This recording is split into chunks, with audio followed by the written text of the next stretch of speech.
Welcome! Today we'll be talking about how to filter in a pivot table in a quick and easy way. Get ready to start. Hello, and welcome to EasyClick Academy. My name's Maria, and together with our EasyClick team, we're here to make sure you'll be able to use Excel in a quick and easy way, thanks to our digestible video tutorials. To filter data in a pivot table, first click anywhere within the pivot table area. The section with Pivot Table Fields appears on the right, where we can find the area titled Filters. So let's have a closer look at this Filters part, because it surely provides some very interesting options when it comes to how we can filter the data in the table. Up here, we can see the headers of the columns included in the source data. We can now sort and filter the sales data in these three stores based on, let's say, category. If we click on Sheet 1, we can see the source data and all the available categories. For example, there are smartphones, TVs, computers, and some others. Let's get back to Sheet 2, where we see the pivot table and try to filter the data by category. We click on Category in the list above and drag and drop it to Filters. The option to filter the data by category has been inserted right above the pivot table.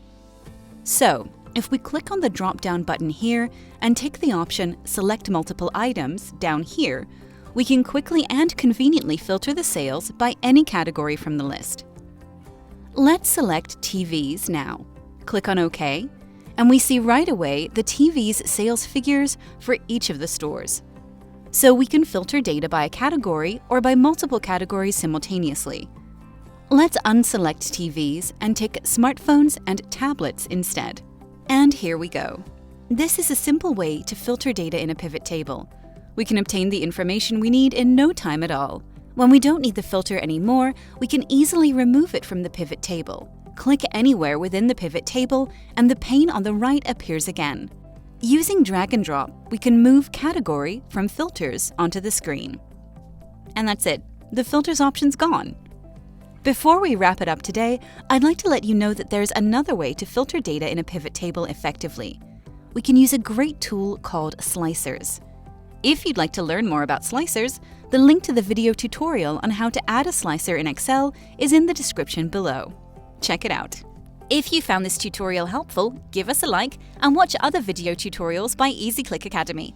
Learn how to use Excel in a quick and easy way. Is this your first time on EasyClick? We'll be more than happy to welcome you in our online community. Hit that subscribe button and join the Easy Clickers. Thanks for watching, and I'll see you in the next video.